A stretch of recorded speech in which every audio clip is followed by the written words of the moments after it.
Focus TV की खास पेशकश मेरा एमपी मेरा हलका में हम बात कर रहे हैं गुड़गांव लोकसभा क्षेत्र की। अब तक आपने देखा राजधानी दिल्ली से सटे गुड़गांव का हाल।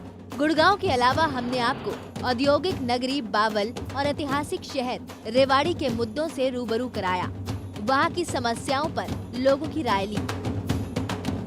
तो मॉल है, सब कुछ है यहाँ पे, लेकिन जो सुविधाएं होनी चाहिए वो तो नहीं है ना। सारे शहर का यही हाल है, सड़कें टूटी हैं। जो काम 5 बार विधायक एक बार रह चुके हैं हमारे, तो उसको काम तो होना चाहिए था, लेकिन इतना नहीं हो पाया। आम समस्याएं जो आज़ाद हम हुए हैं, 65 साल से ज़्यादा हमें आज़ाद हुए हो गए हैं, और हमें जो मूलभूत जो मिलनी चाहिए सरकार की तरफ से सेवाएं मिलनी चाहिए, जैसे सड़क है, बिजली है, पानी है, स्वास्थ्य है, शिक्षा है, ये हमें नहीं मिल पा रही।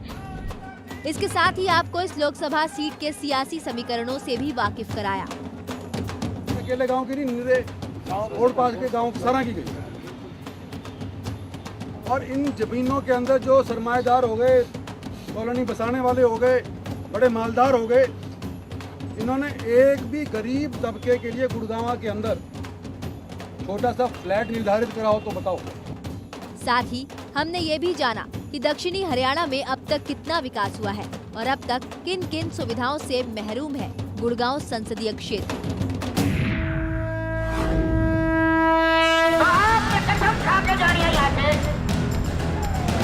सरकार उसकी बनेगी।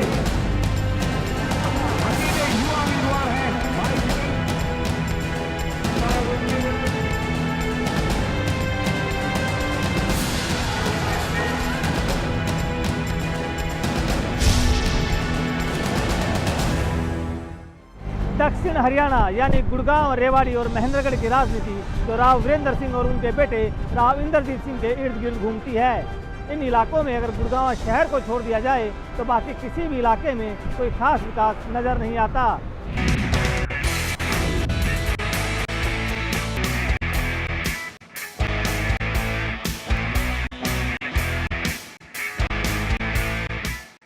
गुड़गांव हरियाणा का इकलौता ऐसा लोकसभा क्षेत्र है जहां विकास की 2 अलग अलग तस्वीरें साफ नजर आती हैं।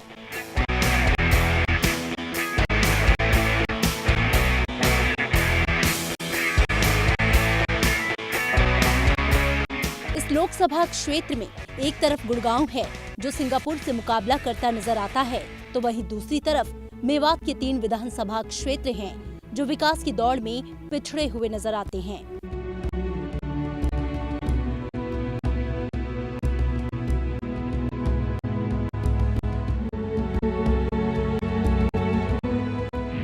ऐसी ही एक विधानसभा सीट है नूह।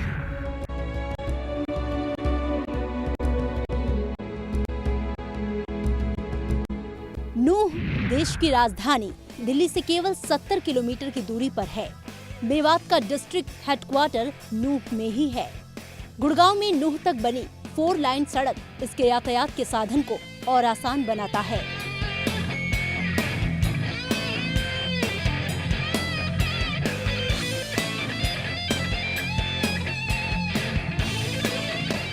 नूह विधानसभा क्षेत्र ऐतिहासिक नजरिए से भी काफी अहमियत रखता है।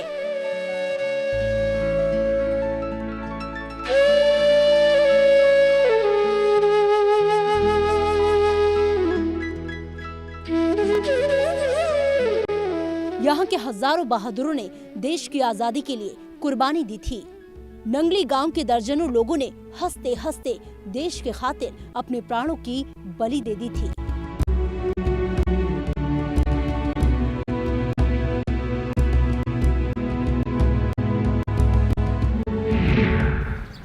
बहादुर हसन खां मेवाती हो या मेवात जिले के अन्य हजारों लोग जिन्होंने देश की खातिर हंसते हंसते अपनी जान दे दी थी, ये उन्हीं वीर बहादुरों की धरती है। इस समय हम खड़े हैं नूह विधानसभा क्षेत्र के हसन खां मेवाती मेडिकल कॉलेज नल्हड़ को जाने वाले रास्ते पर, जो इस बात की गवाही देता है कि यह बेहद ही बहादुरों की और वीरों की भूमि रही है।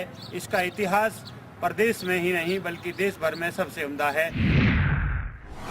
मेवात के बारे में एक ऐतिहासिक तथ्य ये भी है कि साल 1947 में बंटवारे के वक्त इस इलाके के मुस्लिम समुदाय ने पाकिस्तान पलायन करने से साफ इनकार कर दिया था।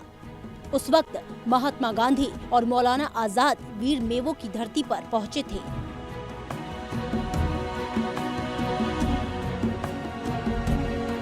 कहा जाता है कि गांधी जी घासेड़ा गांव में रुके थे।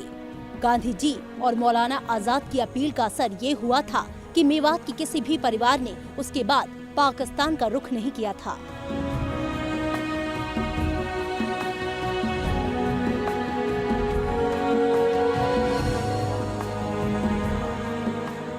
नूह शहर इस्लाम धर्म की वजह से गुड़गांव लोकसभा सीट पर अपनी अलग पहचान रखता है। यहाँ पर रोजका मेव एक औद्योगिक क्षेत्र है जिससे काफी लोगों को रोजगार मिला हुआ है। नूह के स्थानीय लोगों का मुख्य व्यवसाय कृषि, मजदूरी और ट्रांसपोर्ट है।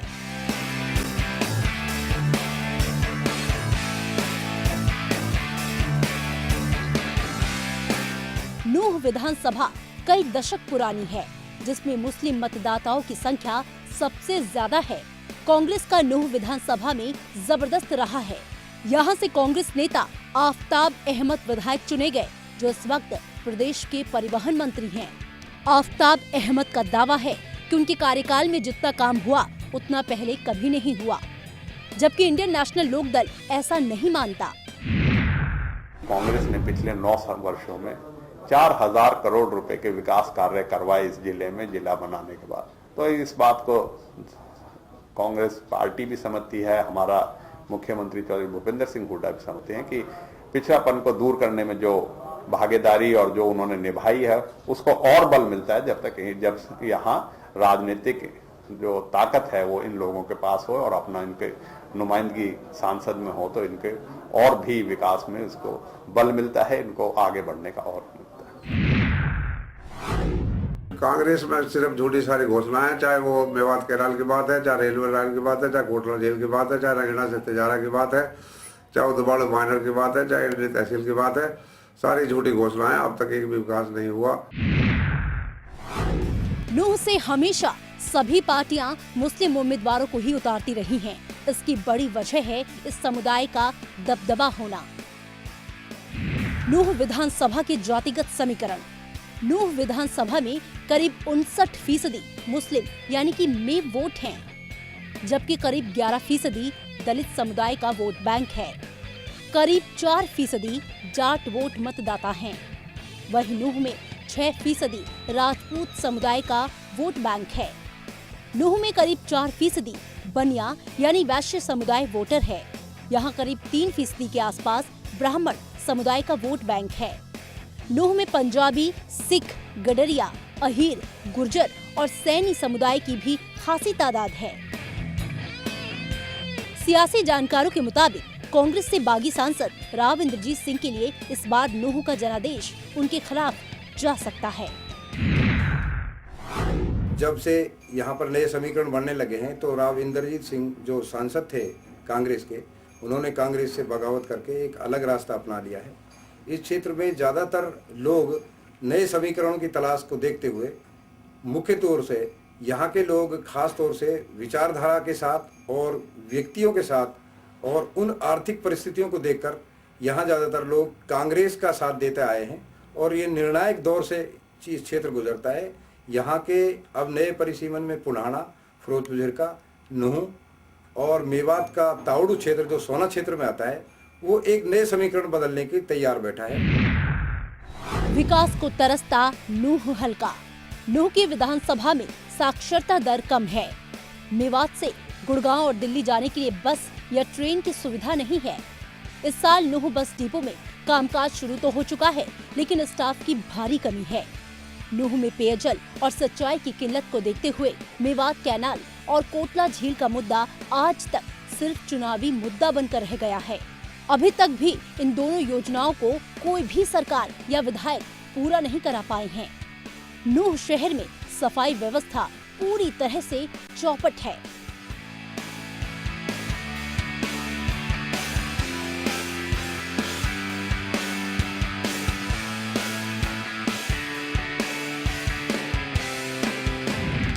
नूह विधानसभा क्षेत्र में पार्षदों की गुटबाजी चरम पर है, जबकि कर्मचारियों और अधिकारियों पर भ्रष्टाचार के दाग लगते रहे हैं। नूह के लोग अल्पसंख्यक विश्वविद्यालय की मांग कर रहे हैं, लेकिन अभी तक इस दिशा में कोई कामयाबी नहीं मिली है। गुड़गांव लोकसभा में फिरोजपुर झिरका सबसे बड़ी विधानसभा है, जिसमें सबसे ज्यादा वोटों के साथ साथ मुस्लिम समाज का इस सीट पर अहम रोल है, जो गुड़गांव लोकसभा की हार जीत में ये विधानसभा एक महत्वपूर्ण रोल रखती है। फिरोजपुर झिरका हल्का गुड़गांव अलवर मार्ग पर स्थित है।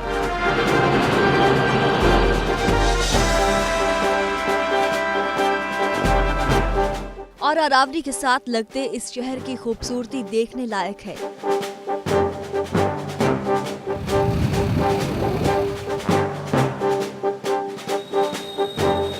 फिरोजपुर झिरका को शमशुद्दीन की नगरी भी कहा जाता है और उन्हीं के नाम पर नवाब शमशुद्दीन पार्क बनाया गया।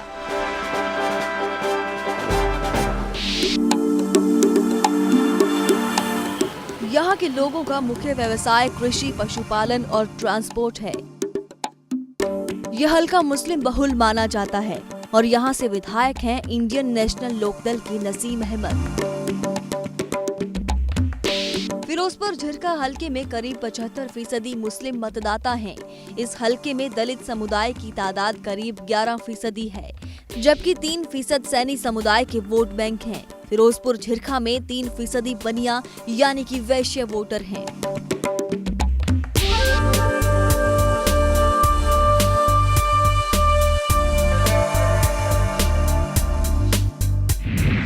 मेवात का जो सबसे बड़ा कॉन्स्टिट्यूंसी है वो फिरोजपुर झिरका है। सबसे ज्यादा मुसलमान बहुमूल्य वोट है यहाँ से। ये हल्का कांग्रेस का गढ़ रहा है, लेकिन राजनीतिक जानकारों की माने तो इस वक्त यहाँ पर कांग्रेस के खिलाफ जबरदस्त गुस्सा है, जिसका असर आने वाले लोकसभा चुनाव में गुड़गांव लोकसभा सीट पर दिख सकता है। 10 साल से कांग्रेस की सरकार केंद्र में है, 10 साल से कांग्रेस की सरकार राज्य में है और आज के युवा वर्ग को इन दोनों सरकारों से बहुत भारी असंतोष का सामना करना पड़ रहा है। और चाहे रोजगार का मामला हो, चाहे शिक्षा का मामला हो, मैं ये अवश्य कहना चाहता हूँ कि युवा वर्ग के मन में कांग्रेस सरकारों के प्रति बहुत एक हृदय में मौन बवंडर है, एक बवाल है और वो बहुत महत्वपूर्ण भूमिका अदा करेगा। फिरोजपुर झिरका इस वक्त सांसद और विधायकों की अनदेखी के चलते कई समस्याओं से जूझ रहा है।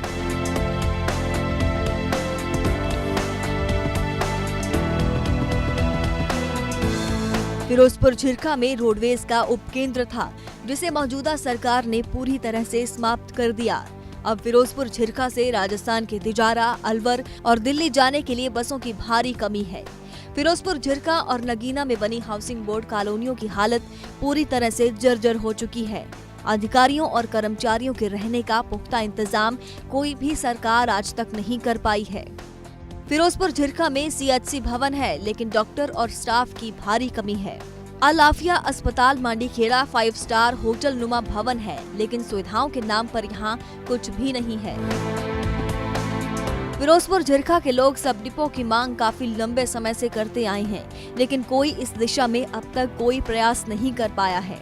मुद्दों को लेकर यहाँ के विधायक भी हाथ खड़े करते हुए दिखाई दे रहे हैं। फिरोजपुर झिरका में विकास के नाम पर तो कुछ भी नहीं हुआ।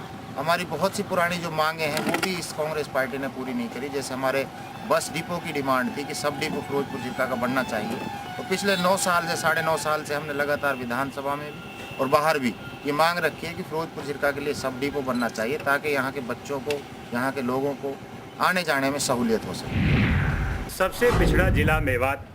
मेवात जिले में पिछड़ी पुन्हाना विधानसभा किसी भी मुख्यमंत्री की सरकार रही, लेकिन इस इलाके पर कोई भी सरकार मेहरबान नहीं हुई। आज भी यहाँ के लोग बिजली, पानी, सिंचाई जैसी बुनियादी सुविधाओं के लिए जूझ रहे हैं। उत्तर प्रदेश और राजस्थान यानी 2 राज्यों की सीमा से सटा ये क्षेत्र है पुन्हाना का। देश में सबसे पहले मोबाइल कोर्ट की शुरुआत पुन्हाना से ही की गई। पुन्हाना हल्का मुस्लिम बहुल है। जिसकी वजह से यहाँ भी ज्यादातर पार्टियां मुस्लिम उम्मीदवारों को ही मैदान में उतारती हैं। नए परिसीमन के बाद पुन्हाना हलका अपने वजूद में आया। यहाँ से पहली बार इनेलो नेता मोहम्मद इलियास ने चुनावी मैदान में शानदार जीत दर्ज की। पुन्हाना हलके में करीब 79% मेव यानी कि मुस्लिम समुदाय के वोटर हैं। पुन्हाना हलके में 10% के आसपास दलित समुदाय के मतदाता हैं। इस हलके में 6% बनिया यानी कि वैश्य वोट बैंक है। इसके अलावा सुनार, ब्राह्मण और सैनी समुदाय के लोग हैं। गुड़गांव लोकसभा और पुन्हाना विधानसभा दोनों ही वजूद में आए हैं। पहले हमारा जो पुन्हाना कस्बा था ये लोकसभा में तो फरीदाबाद से लगता था और विधानसभा में फिरोजपुर झिरका और नूह दोनों ही विधानसभा में हमारी वोटें थी। अलग बनने के बाद यहाँ से अभी तक इनेलो का ही दबदबा रहा है। मेवात हरियाणा में सबसे पिछड़ा जिला है और इस जिले में पुन्हाना हलका गुड़गांव लोकसभा के सभी 9 हलकों में सबसे ज्यादा पिछड़ा है। यहाँ के गांव में रहने वाले लोगों का मुख्य व्यवसाय कृषि, मजदूरी, पशुपालन और ट्रांसपोर्ट है। पिनगवा पंचायत के पास हजारों एकड़ पंचायती भूमि है। उसके बावजूद केंद्र और राज्य सरकार की बड़ी परियोजना गांव वालों की सहमति के बाद भी नहीं आई। पुन्हाना शहर में एक भी कॉलेज नहीं है। पूर्व मंत्री असमत खान, पूर्व मंत्री शकरुल्ला, पूर्व मंत्री और वर्तमान विधायक मोहम्मद इलियास भी इस पुन्हाना हलके में कोई विकास नहीं करवा पाए। पुन्हाना में खेल स्टेडियम तो बना दिए गए, लेकिन उद्घाटन होने से पहले ये खंडहर में तब्दील हो गया। कोच तो दूर, खिलाड़ी से लेकर ग्राउंड्समैन दूर दूर तक कहीं नजर नहीं आते। पुन्हाना में राजीव गांधी पेयजल योजना पर कांग्रेस और इनेलो दोनों ही अपना अपना श्रेय लेना चाहती हैं, लेकिन इसके विकास पर किसी का कोई ध्यान नहीं है।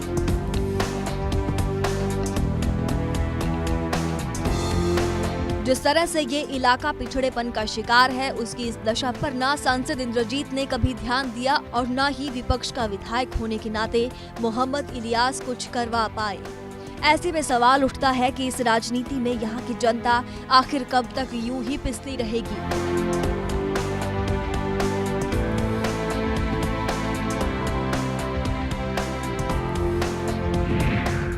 पटौदी हलका 1977 से ही एक रिजर्व सीट है। साल 1967 में यहाँ से राव इंद्रजीत सिंह के पिता और अहीरों के राजा कहे जाने वाले राव वीरेंद्र सिंह ने कांग्रेस से चुनाव जीता और हरियाणा के दूसरे मुख्यमंत्री बने।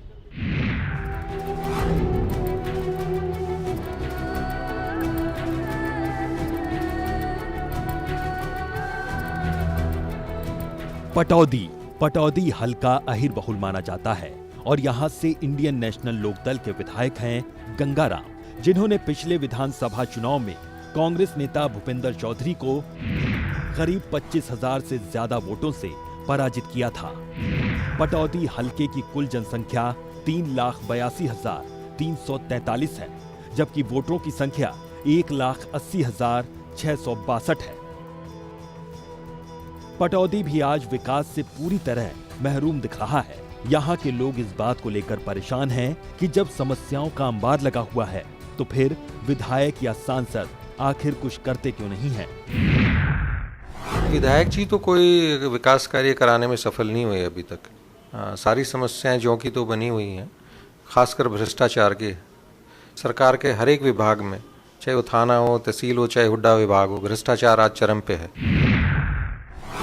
और काम जो मौजूदा विधायक है वो उससे हम कई बार मिले कि भाई यहाँ पे भ्रष्टाचार हो रहा है, उसके लिए कुछ करवाओ, सड़कें नहीं बन रही उसके लिए करवाओ। वो कहता भी मैं विपक्ष का विधायक हूँ और हमारी कोई सुनता नहीं है। तो मौजूदा विधायक का मतलब ये तो है कम से कम विरोध तो प्रदर्शन करे, और विरोध प्रदर्शन में भी कभी आज तक दिखा नहीं। हालांकि पटौदी में कोई काम नहीं करा पाने को लेकर यहाँ के इनेलो विधायक गंगाराम अपनी अलग मजबूरी गिनाते नहीं थकते। विधायक साहब का कहना है कि न तो सांसद उनकी पार्टी से रहे और न ही सूबे की सरकार में इनेलो है, लिहाजा कहीं कोई सुनवाई नहीं हो रही है। जिस तरह से यहाँ पर कोई खास काम नहीं हुआ, उसके बाद यहाँ के लोग विधायक के साथ साथ सांसद को भी आड़े हाथों ले रहे हैं। गंगाराम जी ने विकास कार्य तो दूर, हमारे हलके की आवाज भी नहीं उठाई। विधानसभा के सत्र में जाते हैं तो वो ऐसी मांग मांगते हैं कि जिनको सुनकर भी विधानसभा में जितने भी सदस्य होते हैं, एमएलए लोग, वो हंसते हैं कि अरे गंगाराम को तो क्षेत्र का हक भी मांगना नहीं आता।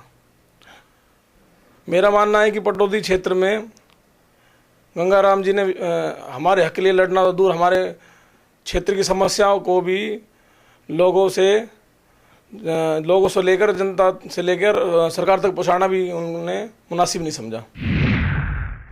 पटौदी क्षेत्र के जो विधायक हैं वो लगभग अपने सारे कार्यकाल में निष्क्रिय रहे हैं। उन्होंने ना तो इस इलाके के हक के लिए कोई आवाज़ उठाई और ना ही वो काम करवाने में सक्षम है। ये पटौदी से लेके वजीरपुर तक का जो रोड है बहुत ही जर्जर और बुरी हालत में था। उसके लिए हमने विधायक को कहा तो विधायक हमारे विरोध प्रदर्शन में भी शामिल नहीं हुए।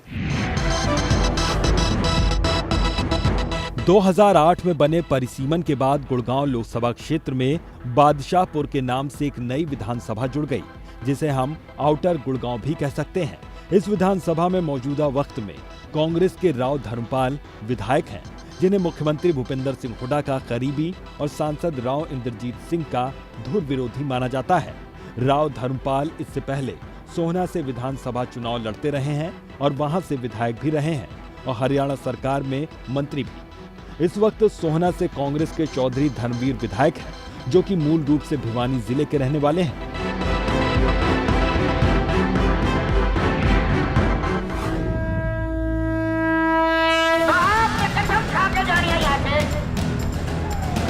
सरकार उसके बनेगी।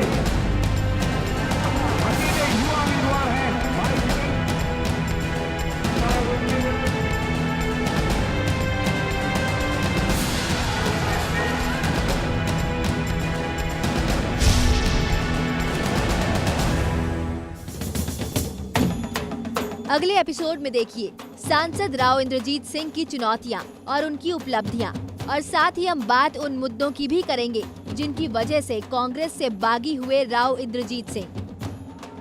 सरकार पर निशाना साधने वाले सांसद इंद्रजीत सिंह की कारगुजारी भी हम आपको दिखाएंगे। गुड़गांव लोकसभा सीट में विकास के दावे करने वाले सांसद क्या इस क्षेत्र की जनता की आवाज उठाने में कामयाब हुए या नाकाम? जानने के लिए देखना ना भूलिए लोकसभा का कुरुक्षेत्र।